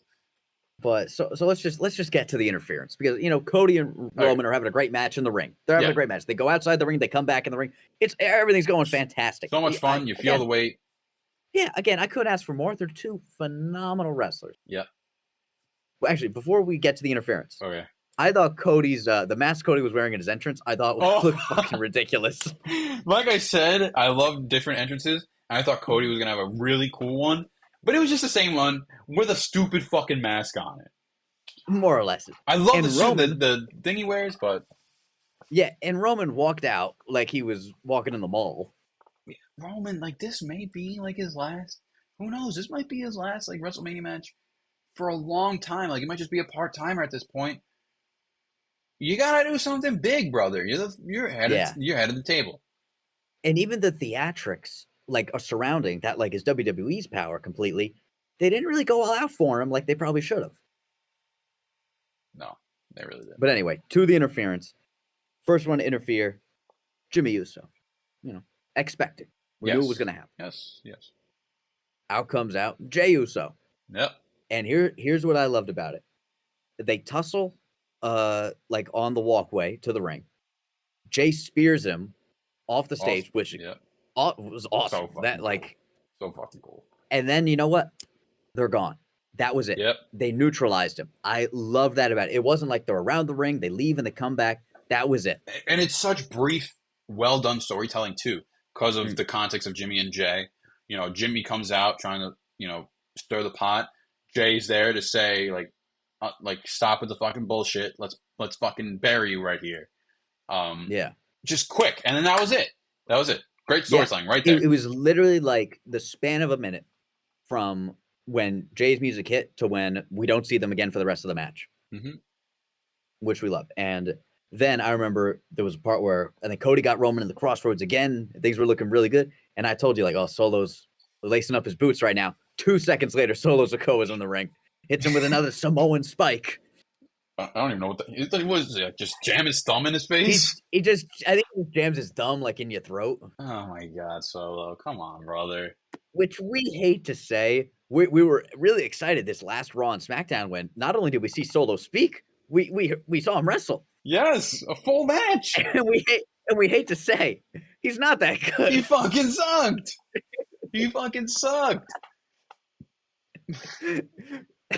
He was really hamming it up out there. Can I say too, really quick? Yes, go. The Crossroads fucking sucks, dude. That move sucks. I don't think it sucks. It could be stronger for a champ. Yeah, I think the Cody Cutter is way better. Jumping off the ropes, timing it perfectly into that might be like the flashiest move in the business right now. Like, there's lots of different forms of a cutter. Like, even from the RKO to different ways of the Stone Cold Cutter. That might be the most impressive one. Yeah, it fucking is. Crossroads is I want a statistic here. How many times has Cody Rhodes done like 2-3 Crossroads in a row where he gets interfered? Because I think it's just about every time. Yeah. So, anyway, Crossroads fucking sucks. I'm just going to lay that out there. I will say but anyway, okay. We'll keep going with the interferences. Solo comes out, and that leads to who came out, Mikey? Whose music hit? My fucking man, Ricky Stanicki, baby. You cannot fucking see me. Oh my God. I mean, like, this is just, I know I've said this before. He is my favorite wrestler. He is my GOAT. He is probably my favorite celebrity of all time. Michael Cole called him the GOAT last night on Raw. Did you hear that?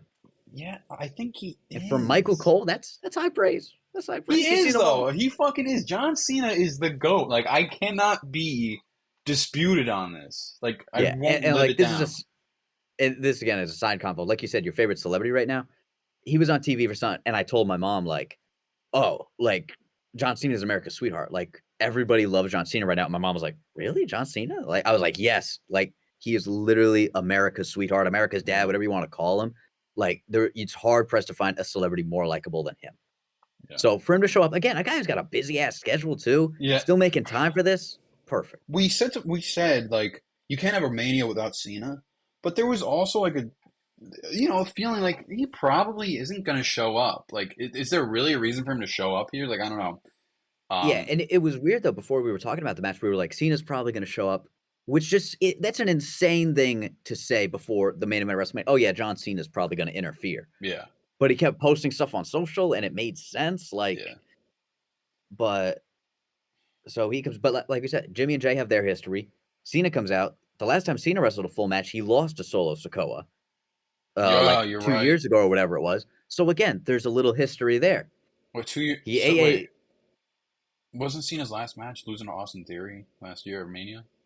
Oh, before Austin Theory, then. Okay, I believe he lost to Solo. Okay, but there's still history between him and Solo. Yeah, and look at Cena being a company man, helping out the young guys. He lost to Solo Sikoa and Austin Theory. That's another reason why he's the GOAT. He's like the most giving to the business. The Rock didn't want to lose to Cena or CM Punk when he came back in 2011, 2012. That just shows the difference between those two. And you knew Rock needed to fucking rock bottom Cena. Cena couldn't five-knuckle shuffle him or something. Rock had his rock bottom. But it played out well, as we're going to get into. But I thought Cena was going to be there to nullify Rock. So it was a surprise when he came out, when Solo came out. I did too. Because I also thought everyone was going to accompany Roman to the ring, which I liked how they didn't. Yeah. It was just him and the wise man. Who also, the best part of Roman's entrance, obviously, as we all know, is when Paul Heyman prays to him right before he goes out to wrestle this match. But, so Solo and Cena have that history. Cena AAs him. Literally, Cena's out. Cena's music hits. 45 seconds later, The Rock's music hits. And it's so oh my god, it's so electric. Yes, they're in the ring. Rock, Cena 3. You feel the history between the both of them. Yeah, like you need no words. I love when Rock comes out. He's like walking down this bell bombs. He's like pointing and saying where you can tell he's just like, this fucking guy, man. This guy's a thorn in my side. He's back. Are you kidding me? Like, just so well played between the two of them. And like I said, I think on maybe on my Rushmore, Brock was on there too for the same reasons that Cena was. They are the biggest faces. The two of them made WWE so popular. Like, you could say, they bring non-wrestling fans in. Yes. Like, you could say like Roman is the GOAT just for what he's done and how popular he's become in the business, but he got popular from the business. Cena and Rock made the business popular. Yeah, it's plain and simple. I'm getting sidetracked, but I fucking No, you're good. You're right. Them. You're right. I'm cursing a lot. Right, I'm passionate here. You're right, dude. So Cena gets rock bottomed, and then he's neutralized. Which again, I like how, like, Solo gets AA'd, we don't see him again. That's it. Cena gets rock bottom. That's it. We don't see him again. Yeah. And then what happened next was the Shield music hit. This one threw me for a loop. I did not expect to hear the Shield music, first of all, which was awesome. I'm happy. Me, along with lots of other people, thought, is Dean Ambrose there with Seth, or is it just Seth? I thought it was full on Dean, because I thought Seth was going to, one, come out to his own music if he was coming out. But two, there was like a voice in me saying, I don't even know if Seth's going to come out. Like, I think he's like kind of pissed at Cody for the loss in the tag team, where he like wouldn't even show up. And like kind of butthurt over losing the championship. That's why I was thinking of, too, is I wonder if Seth, because they lost the tag team, he's going to hold that against Cody, and then they're going to start a feud with the two of them. Yeah. But no, Seth came to his aid. And like I said, like, at first I was like, is Rollins really just going to get his ass kicked across 3 separate matches? And that is what happened. However, Seth told him, like, I will be your shield to Cody. Mm-hmm. And that's exactly what happened. Roman got distracted. He hit Seth with the chair in the same exact way Seth hit Roman with the chair when he broke up the Shield. And Seth fell on the ropes the same way Roman did in like 2013, 14, whenever that was, which was another excellent callback. But it was just another way that Seth was there for Cody. Like, after he gets Superman punched and then he gets hit with the chair, that's what allows Cody to take it. I think Seth is the MVP here, man. He was the glue holding everything together. I don't think this works that well without Seth. With Seth's promos with The Rock, just how the tag team played out, how Seth, the promo with I Will Be Your Shield. Seth coming to the aid here. And just the radiation Seth brings. He may have been the first person. He did the promo where he told Cody, "You need to finish your story." Yeah. I don't know if he was the first person to say that or not. I think he was like after Rumble. I think he was the first after Cody winning the Rumble. At least like for it was early wrestlers. On that he used the term "finish your story," but no, he was fantastic. That, like you said, where him and Roman already have the history, so that heightens everything, and then him developing that feud with The Rock already, it made things perfect. He was the glue. However, now we have to talk about the biggest shocker. So it's Rock, Roman, and Cody in the ring. What's going to happen? And then we hear the gong hit. Oh my gosh! That out of anyone, that was the last person I was expecting. Literally, we were joking beforehand. We were like, "Man, I want everybody to show up. I want Mick Foley there. I want HBK's got to show up, man. Everybody." And Undertaker was in that same vein where we were joking, like, hell, imagine if Undertaker showed up. And then he did. Yeah. That was the biggest shock. Easily. And I can understand The Rock said, like, okay, if I'm going to lose, if I'm going to take another bump and I'm going to come out on the losing end, I'm going to lose to the big fish. Like, the biggest fish, like, arguably in the company. Someone a lot of people call the GOAT in The Undertaker. Okay, yeah. So, it was awesome. It's not really a gripe because it's so awesome that Undertaker showed up and Rock Bottom the Rock and then was just gone. Again, they just neutralized it. Done. Because after he left, the lights came back on. It was just Cody and Roman in the ring. Yep. But the biggest thing is that a lot of people thought Stone Cold. Yeah. I saw a report that apparently they obviously reached out to Stone Cold and he didn't want to be one of many. Okay. Which I can kind of understand. I guess. Personally, it just would have been cooler given. But dude, like Cena and Rock are there, like just given the history, anyway. Like Stone Cold and Rock are each other's biggest rivals. So it would have made a lot more sense that Stone Cold stuns him and then boom, that neutralizes it. I do wonder if having one of the biggest stars as Stone Cold, I don't think it would outshine things too much because you already have Rock and Cena there. So no, it wouldn't outshine. You have Taker coming in. Yeah, and how brief Taker was. It doesn't. No. There were conflicting reports as to why Stone Cold was there. Go with your theory. Weetsy theory here. I think it was just supposed to be like they weren't getting Seth or Stone Cold. I think it was just supposed to be Seth to nullify Rock, but Seth was too injured to do it because he just like he didn't even walk down the ramp. He just like showed up because I think he was too injured to like even do anything, and then just buried. We saw after he could barely stand, and I think just they had to call an audible, and Taker was there because Taker he needs to watch WrestleMania, and he's not in any gear. He's in a hoodie. I think they're just like Taker, man. Like we need you, bro. Seth is out. That's a very possible theory. Like because that never even occurred to me. Like yes, there's the story beat between Seth and Roman, but Seth can bury Rock, and then Roman can then go after Seth and be distracted, and then that causing him in the match because of his feelings towards Seth, and that be done. You don't need Taker wasn't necessarily needing to be there. Yeah, because Roman is the one who took out Seth. So it wasn't even like neutralizing things between him and Cody. Like it made things even more so 2-on-1. So that is a very good point. And that is one of our. You said it during when it happened. Like the lights come on and you went like, "Oh, it's the Undertaker." Did he have to wear wear a fucking hoodie? Like really? Yeah. I mean, he wore the gear for that that soccer match. I know. It was anyway, it was awesome. It was awesome. Yep. So he leaves, Cody and Roman in the ring. 3 crossroads later, Cody pins him 1, 2, 3.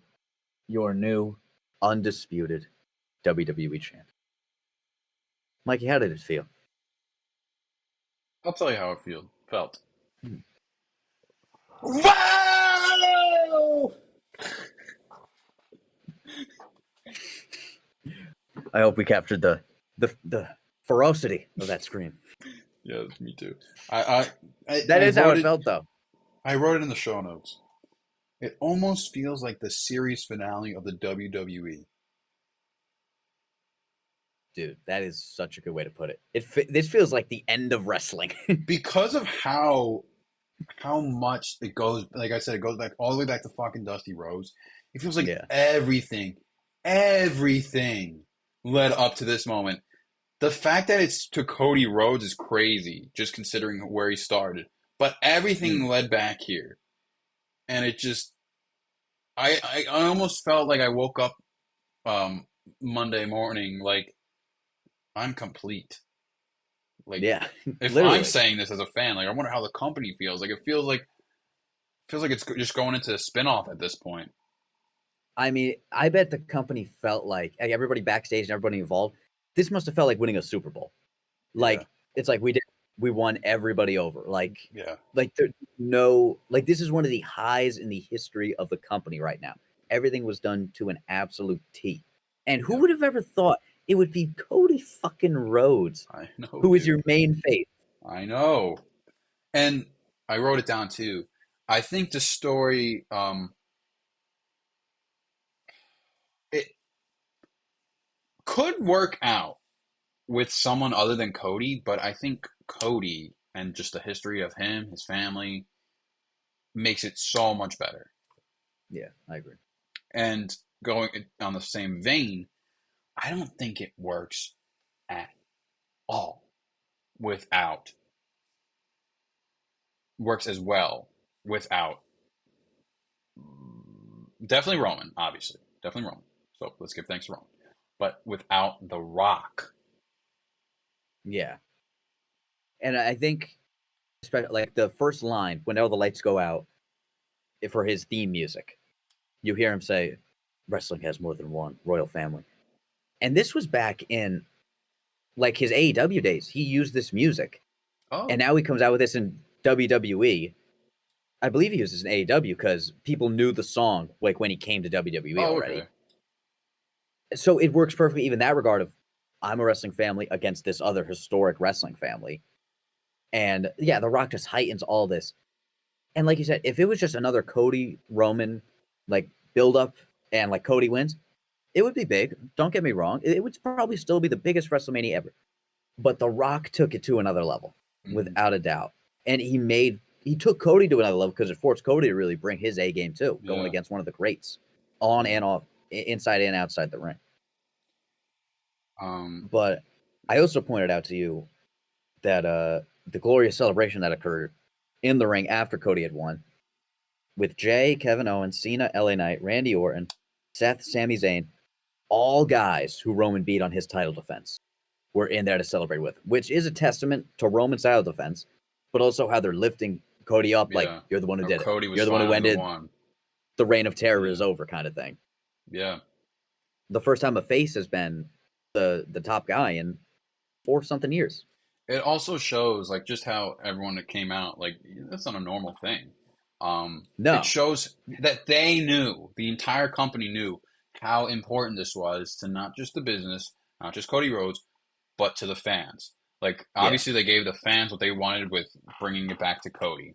And thank God they did, because like I said, this is probably the best story they've told, just all around. I think easily. For it to be spread out over this long and connect so many different pieces. And thank God it worked how it worked. Like how, if Rock didn't show up to try to get a Rock Roman, you didn't have Rock in the fray. So yeah, and their mistake ended up working in their favor, that they tried to do Rock Roman and then they had to call an audible because it got even more people behind Cody. Mm-hmm. Because if they just went like, oh, Cody Roman, people would be excited. But the fact he was screwed out of it for 2-3 weeks or whatever, it got even more people on his side that wanted him not just in the main event, but to win it all. Yeah. So like this whole like thing, everyone coming out just showed like how they knew how important it was. And did you want Cody to win it for his family, for the fans? For us, Cody. What was that guy's name? Nico something? I don't know. Nico but great. Great I would reactions live from love WrestleMania. to stand next to him during one of these The things. He would make it so my much better. favorite part was when Cena comes out and it's right before he gets to rock bottom and he goes, "Go, John! Get him, John! Get him, John! No!" Oh my god, so much fun. I love that guy. Um, But all right. and Mama Rose was there too. Yeah, like I think we both said this. By the way they were talking about Mama Rose, we thought she was like bedridden. When I pictured Cody Rhodes, like Cody Rhodes is not an old guy, but when I pictured his mom, I Yeah, thought this guy is probably like some 95-year-old woman. She's like 60 or something, yeah. And I or think looks because like 60. Dusty Rhodes, how I don't know how Oh, old he he's was older, before he yeah. died, but Yeah, that's true. and then like Gold Dust is, ooh, I think he's close to I saw he 60. was, yeah, I saw he was there, but obviously did Oh, not participate in the I match. didn't know that he's still in AEW as Dustin Rhodes. Oh, I forgot about that too, actually. Yeah, I remember so seeing something about it, but because I thought like a Goldust appearance would have been like way too out of left field because I didn't know how if he was still in the business, but yeah, he's still there. yeah. All right, so we know all Cody's great stuff. Who's going to go after the belt? Who knows? He's going to hold it for a while. They're going to build somebody up. I'll give him Is at he least a champ year. by? Yeah, is he champ by next Mania? I Good think so. shot. He's just so over right now, and the company's so hot now with him at the helm. I mean, they were breaking all kinds of records with Roman. I think with Cody being a face, they can even take that to. They can sustain that even longer now. Yeah. But now let's go on to what is next for the Bloodline. As I wrote down, does Solo Sikoa have a job anymore? Like I said, if there's no bloodline, there's no fucking Solo. Jimmy can get a little something because of Jay. I mean, I think Jay, obviously Jay's not in the bloodline anymore, but Jay's Jay, Jay's running free. yeah, I think he's a bigger personality. He already has the yeet stuff and a cool entrance and everything. Jimmy has a little harder because he has to break away. Solo doesn't speak. He doesn't wrestle full matches. He gets paid by the interference. I have no idea where he's supposed to go from here. Yeah, poor Him guy. and Jimmy have to form a tag team at this point. They need each other, Yeah, yeah. which is unfortunate. But we probably got Roman taking. If you had to guess, when do you think we'll see Roman again? 6 months to a year. I think so too. Just because of I how mean, how also like he's been battling with leukemia for a long time. hmm, He just got done with the longest reign since Hulk Hogan. There is no reason to come back anytime soon. yeah, and like I think we've both said, like I like him. I think he can be a little boring. I thought the reign was great and everything they did with the Bloodline was fantastic. And I respect the guy so much for like he took the company to new levels with him as the champ, and he was a big part of that. And for to be the champ for 4 years, and he didn't defend it a lot, but he was still making appearances incredibly regularly. Where some guys over a 4 year span, they disappear, they get hurt for a while. He was consistently a part of the company for 4 years as the champ, as they have exponentially grown. So he deserves 6 months off, which I think he wants it too, because the rumors are for about a year now, he's been wanting to drop the title, which I can Yeah, understand for even totally, in his totally. position. So, like, and that just makes the most sense because everyone was like, it's time. Yeah, People weren't saying that a year ago, like, oh, it's time for Roman to drop the title already. But people were like, it's time for him to drop the title. He drops it. So now if he shows up after not being on TV for 6-7 months, people are going to be so excited to see him again. yeah. And I think And there's it makes it still go. I think there's still a Rock Roman on the table. Yeah, absolutely. And I think just because of going away and coming back after such a time, like you can come back as a face basically, just depending on what your first move Yeah, is. Like your yeah. character goes away, which I I bet even he wants to do for once. I fully thought that like after like coming into Raw, Rock was going to be cheered just because how everything played out. Yeah, But yeah, so I mean, you got like a thank you Roman chant at Raw, but Roman, I said this a lot. I don't even think he shows. I think he's just gone after he loses the title. But I think with how larger than life everything played out with Rock, there's going to be a Rock Roman some point. So he's coming back. I think so too, and especially because I think that's what Rock and Roman both want. I think they would love I agree. for their families, and at that point, like with two guys of that stature, there does not need to be a belt involved. And Rock can win, sure. Who cares? Like, so I think that makes the most sense for next Mania to give ourselves a Rock Roman fight. Okay. And again, like I don't need to see either of them for 6-7 months. Me neither. But anyway, let's before we get into Raw after Mania, they said this is the Paul Levesque era has officially begun. This is, I mean, I bet we'll look back and say it started like 2020 when he like gained control. And this has been their most glorious era. What was the era before? Was there even a title? To think. They called it the PG era for a while, and then I think they called it the reality era. Right, like PG after that, I remember that. Because I think into like Shield and like more that era, and like right after the Shield was the reality era. They called it, and I bet they're gonna call this the Triple H era. Yeah, I don't like the Paul Levesque era. That doesn't sound. So like, bro, you don't have to go by your real name. Just say Triple H. It has a better ring to it. Triple H is the hero of one, MJF, who we both hope to see very soon in WWE because he is a free agent. So other than MJF, which is still hoping, we're not confirmed or anything. Yeah. What's something else you look forward to or anticipate for the Paul Levesque? Is it Levesque or Levesque? Levesque. Levesque era. I mean, just absolute precision in the storytelling and long-term storytelling. In the press conference last night, Triple H said he just about had 80 to 90% of WrestleMania written by October of what happened over these last 2 months. Damn. That's remarkable. So, like, Triple H right now, he pretty much knows what's going down at SummerSlam. Which I bet Vince would have outlines and stuff, but sometimes it got sloppy where it clearly didn't happen. Where I think Triple H is very detail-oriented, and him as a wrestler knows how to kind of probably pace guys more. He knows what guys deserve what, who's a workhorse, and not just who's an attraction. Because like Vince pushed Ryback to the moon when he didn't deserve. The company is in just much better hands with Triple H. Yeah. I'm excited for the Netflix partnership. Raw on Netflix, baby. Because I think it's going to be a little reminiscent of the Attitude Era and get a little more grittier, which I'm very excited for. I bet. So, shall we enter Raw after Mania? Wait, hold on.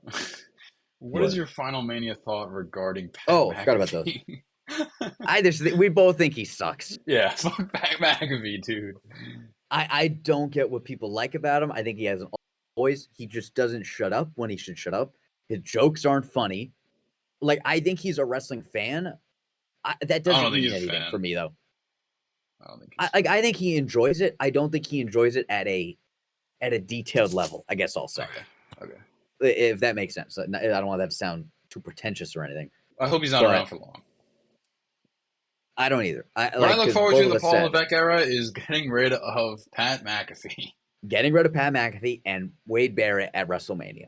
That's what I'm looking for. Move Wade Barrett to fucking Raw with Michael Cole. Please. And get Wade Barrett on the mic for Mania. Exactly. That's what we need. And I hope possibly in the future we get some more former guys on the mic.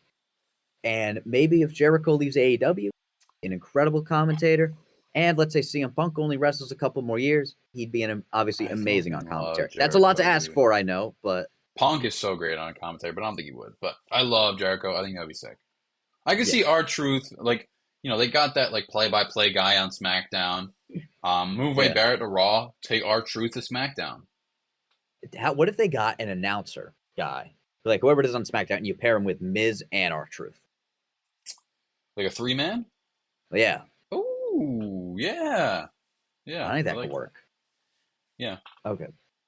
But we both thought the stage was cool. Ultimately, entrances were a little lackluster. I'll be honest with you. There wasn't a lot of memorable stuff. Seth had the one with all the extravagant outfits, obviously, as he always does. Fine. Yeah, but it didn't hit you like Triple H on the throne. I guess I'll say. Yeah, or Triple H. One time he had a bunch of like Terminator skulls with him, and there was fire everywhere. Yeah. One time The Rock had a flamethrower.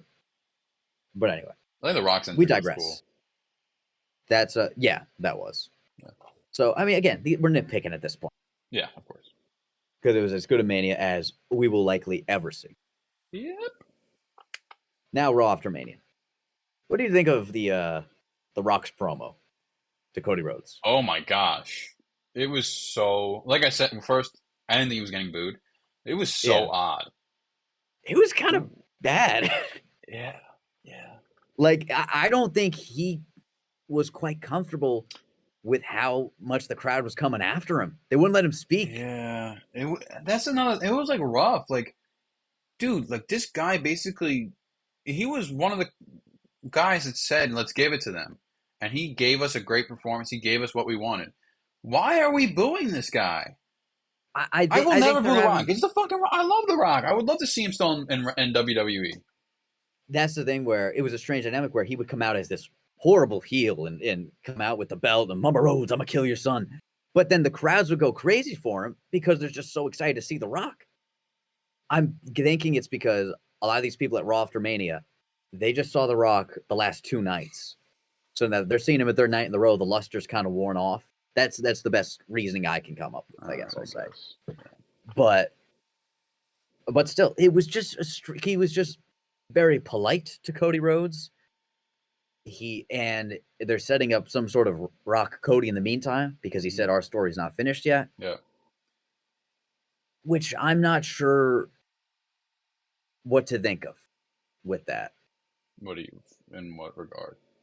Like, so is Rock really, let's say, is Rock going to fight Cody at SummerSlam then? I think it's SummerSlam. If it's Rock Roman if it's Rock Roman for Mania, it's Rock Cody SummerSlam. And I think because it looks like that's going to be Cody's next big title defense, or one of them. Yeah, I think SummerSlam is usually, the comeuppance of Mania. So I think it happens at SummerSlam. What if, this is just a theory, they start that, Rock and Cody going back and forth. The Rock starts calling himself the head of the table again. He starts to diss Roman Reigns a little bit. At SummerSlam, they're fighting. Roman comes and he spears The Rock. Cody wins. He retains the belt. And now you set up Rock and Roman perfectly for Mania. Oh, and that's the first appearance of Roman? First appearance of Roman since Mania. That would be at SummerSlam. That would be great. And you maintain heel Rock. Roman's a face for the first time in like 5 fucking years. I think Roman can really segue into a face easily, and that's the way. Yeah, because I mean, people were already acknowledging him and just the respect he gained in the company. Yeah. Like he can turn to a face like that, I feel like. And I think The Rock is, we also said like, Rock's ego might be a little too large here, where he doesn't want to be the heel at all. But I think he's been in the business long enough, and he's a board of directors for TKO, where he's like, yeah, I'll be heel. Like I'll take what's best for business. Yeah. And I think he has fun with it every now and then too. Yeah, he does. I think last night it wasn't what he had expected, so it came off kind of awkward. Yo, hold on. Yo.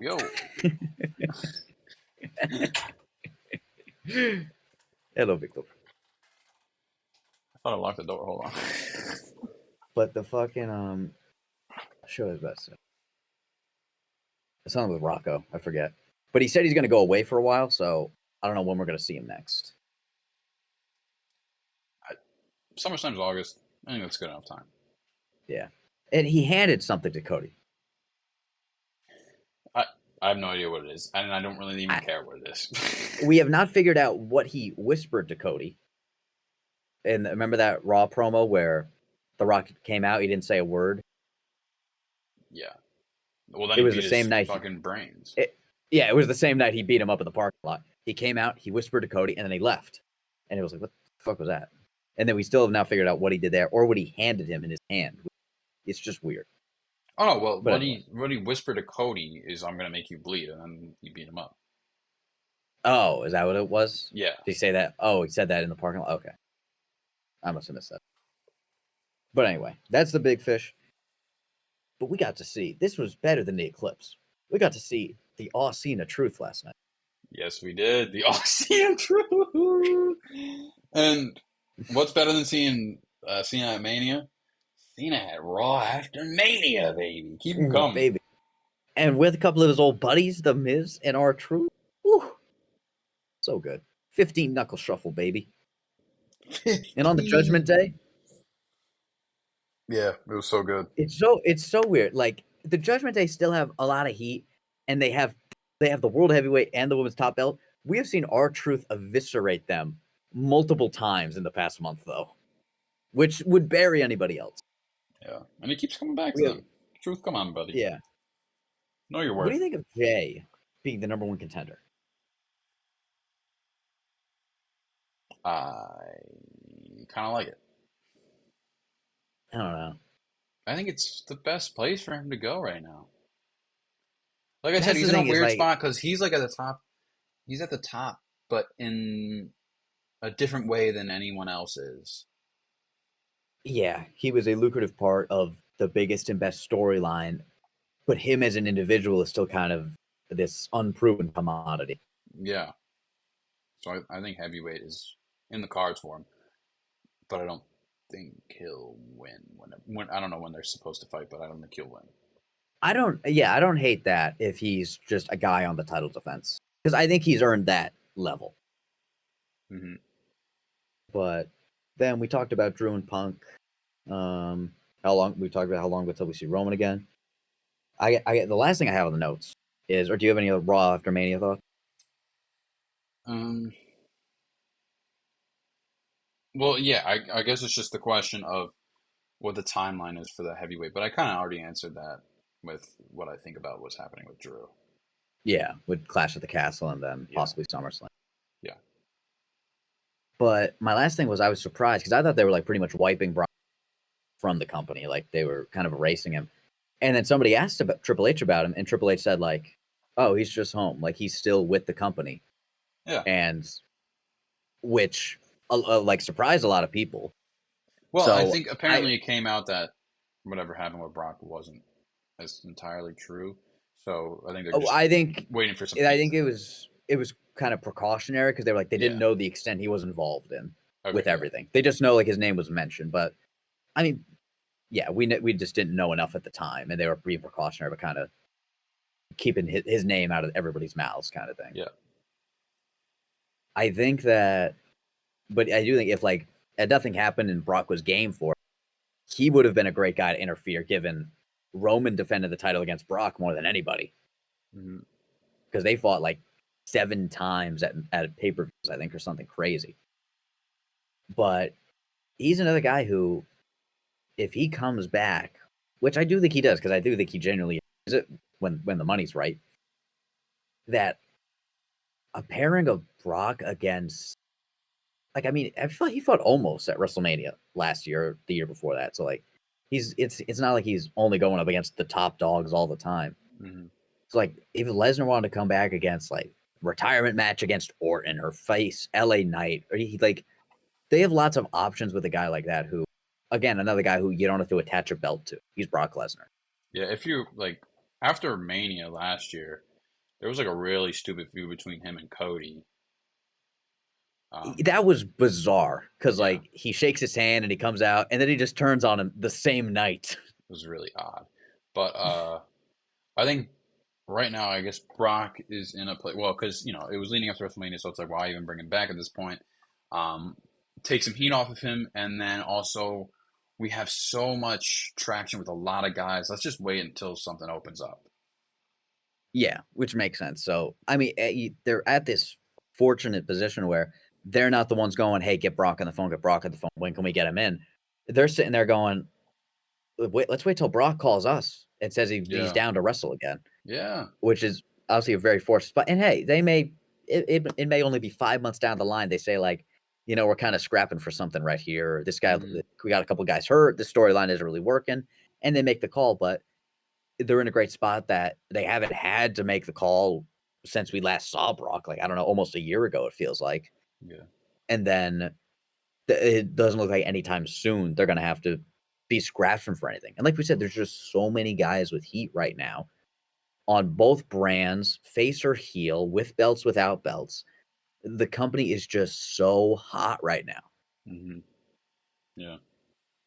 I'm at a loss for words. I never thought we'd see WWE reach these heights because everybody talked about the Attitude Era, the Attitude Era. This shit's amazing. I feel like it's like before this shit hit, like maybe like before the Bloodline really started to like pick up, it might have been the lowest it's ever been, like 2-3 years ago. I think because I think Bloodline started and everything like during COVID, and coming out of COVID, like things really picked up. I Mm-hmm. if I had to like mark a point, I would say 2020 when Roman won the belt. I would say that's when things changed, and that's where this era began. But it was a stretch where I don't know, like 2016 up to the pandemic, maybe. Like AJ Styles was a champ, and we were just getting Roman and Brock every single year, and Dean Ambrose was champ. It was just a strange, like there were good wrestlers, but it definitely story wise, I don't know anything from that era. Me neither. Well, because I really And don't. I didn't watch at all at that point. I obviously wasn't paying super close attention, but they never gave me a reason to pay close attention is the thing. So, No. I think I but stopped like at the end of the Shield. okay. I remember going through. I remember a lot of corporate Seth Maybe even and that during the stuff. Shield. Yeah, I remember a lot of post Shield stuff up until I don't know, probably around 2016, 17. I was paying pretty close attention, and then things just really got blurry for me. I really just wasn't paying attention. Yeah, but And hey, even 2020, 2021, I wasn't like eagle-eyed on wrestling, but then they yeah, I like just saw like really, highlights. yeah. And then over these past Every 2 now and years then. or so, like they were like, they really gave us reasons to pay attention. Yeah, I got fully back into it. I mean, like it started when one I got Peacock, and Peacock Mm, gets every pay yeah. per view ever. So last year's WrestleMania just happened, so I just rewatched the replays of last year's WrestleMania, and then Hulu puts out SmackDown and Raw at day after. Mm, So yeah, it's very easy for me to watch now and get into. yeah. So that benefited from streaming. That's very accessible, very immediately, Yeah, because I don't have and live Netflix is TV only over going to here, add to that. so Yeah, Netflix is only going to add to that. yeah. Yes, Netflix. It might be. It will drive it to the most popular it's ever been, just because it's on streaming, because of Yeah, how, and on the most popular streaming platform, just because of how you know the downfall of live TV. yeah. Do you have any other final remarks on the state of WWE on WrestleMania 40? What we maybe the greatest WrestleMania of all time, the greatest main event of all time. I am just very. My heart is very full. I'm excited. My I'm heart is really full as well. excited. I'm excited. A I'm in awe. little worried on excitement though. Here's the thing: the only way is down, and I think they know that. However, you just got to make sure you only go down just one Yeah, peg, I just and you keep think it there. the business is at its best when a heel is champion, because it's the I best agree with that too, build up and payoff when the babyface gets the champion. because So you're rooting for the little guy. yeah, so now once Cody eventually loses it, it's gonna suck. Like it's gonna be a shitty feeling. Yeah, but I mean, again, we have no idea when that's going to happen.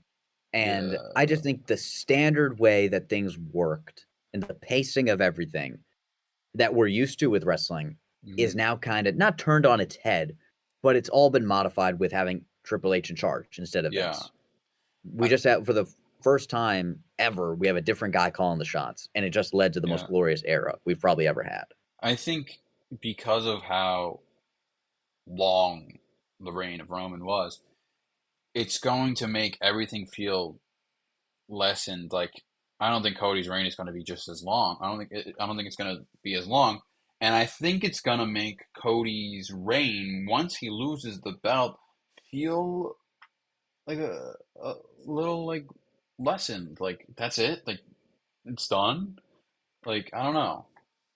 Yeah, that is true. They're really going to have to find an effective way for him to lose it, because after all this stuff, finishing the story, getting to the mountaintop, there's going to have to be a damn good reason why he loses it. Mm-hmm.